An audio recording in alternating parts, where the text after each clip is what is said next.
Well, back with Dr. Diez here from Tampa, Florida. How is life in Tampa, Florida, Dr. Diez? Weather's a little rough here today, Helmut. It's the worst weather we've had, probably the worst weather I've seen in a long time. Tornadoes had tornadoes come through today. Really? Yeah. It is, we do seem to have, I don't know about global warming, but climate change we surely do seem to be having. I do have to say, though, the previous 2 or 3 weeks have been absolutely gorgeous. So, Wonderful. Yeah. Well, Dr. Diez, let's talk about something, maybe more serious and maybe just as unpleasant, dentistry. What do you think about that? I think dentistry is wonderful.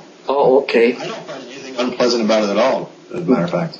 Then that is good, because if our dentist finds it unpleasant, we patients are in real trouble. I became a dentist because I actually enjoy going to my dentist very, very much. I admired him, never minded going, thought he was a great guy, and I wanted to be like him. Well, and I have heard from other dentists, and including from you, one of the reasons you get children at very early age, couple of years kind of, give or take, is not to fix anything on them, not to even more or less check them. There's nothing to check. It's to have them riding up and down the dental chair, get them used to it, push a mirror in their hand, and they check their own teeth, kind of, and blah, blah, blah, that type of stuff. Exactly. Yeah. And, of course, the instruments with which you treat dentistry is a lot better. I really do remember in my days when I was 11 years old, and the guy put, a needle in it, and he put it in 90-degree angle. It was like a pencil, in the front. It was. I think it had a 3-millimeter hole in it. Do you understand? It was a tube. It wasn't a needle. It was a tube, and he stuck it straight in it, and it was painful. I mean, all that stuff doesn't happen in Austria. They must have done things a little differently there. Well, or I'm really, really old. You know what I mean? Maybe. You can look it though. So. Let's, I have a question here in terms of dentures. Tell me a little bit about the implant-supported denture, the advantages and the disadvantages of it, because I hear a really great thing where kind of it's a phenomenal hybrid where it costs a fraction of lots of implant, and apparently it's simply just as stable. You can chew and eat, and you can taste food better. Shed some light on and tell me whether I'm right with that, what I heard. No, you're absolutely right. You can have a full mouth of implants, but the cost is extreme. People who have dentures, they're familiar with the problems of dentures being loose, moving around, being uncomfortable, lack of confidence because they're fear the denture is going to fall out. Well, what's nice about implants underneath the denture is, for one, you don't need a mouthful of them. A lot of times 2 to 4 implants can secure an upper or lower denture tremendously. And basically what is happening is the denture is just snapping or attaching onto the implant. And like you said, it becomes a very, very secure restoration.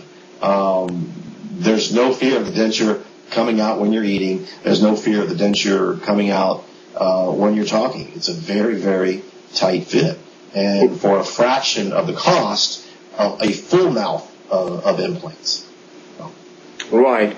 And because, when we look back at our grandparents who have worn dentures, and actually in my case also, my parents, mom, dad actually never had one, but, they start, I don't know that about my parents, but I see other people, the second they start having dentures, due to the fact that they need to be a little careful, a little bit walking on eggs, and due to the fact that they don't taste their food, because unlike that we all believe that the tasting of the food is in the tongue, which I'm sure there's some, really most of it happens in the palate, and that palate is covered with plastic, so people automatically feel handicapped. They say, that's it, I'm over. It's almost a signal of you're over. And I guess the implant denture would really because after the way you talk, after a while when the person has it in it, he'll forget that he has implants. It's kind of like he's normal, and by doing so, he will feel normal. Does that make sense? Yes, it does make sense. Absolute sense. Yes, I agree with you. Well, one of the other things too that you had mentioned about an upper denture, you don't have to have that palate covered because you're not relying on. The reason we cover the palate is to create suction for the upper denture to stay in. Okay, and if you have implants that the denture snaps into, you don't have to have that palate covered. So that lack of taste by wearing a denture can be eliminated. Right, and I think in another, I'm not so sure I think you mentioned it, that also, there's currently lots of news out there with the adhesive, the denture cream, that it has a lots of zinc in it, and it's at the gateway of the blood vessels. It sinks in very fast, and apparently, not proven, could potentially cause nerve damage, which is physically handicapped and mentally handicapped. And I think that's, nobody wants that. And with the denture implant, you can totally avoid the cream. Whether what they say about it is true or not doesn't really matter. But if the risk exists, then having the denture implant with all the benefits already would obviously be almost a no-brainer, it looks like, huh? That's correct. It's, again, the implants are relatively inexpensive implants for a denture. And like you said, why take the risk on having health issues with a denture cream when it can be totally avoided?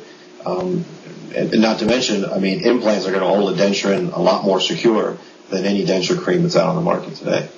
Absolutely wonderful. Well, thanks for your candidness. Thanks for your information. It's very enlightening. Thanks a lot, Dr. Diez. Thank you.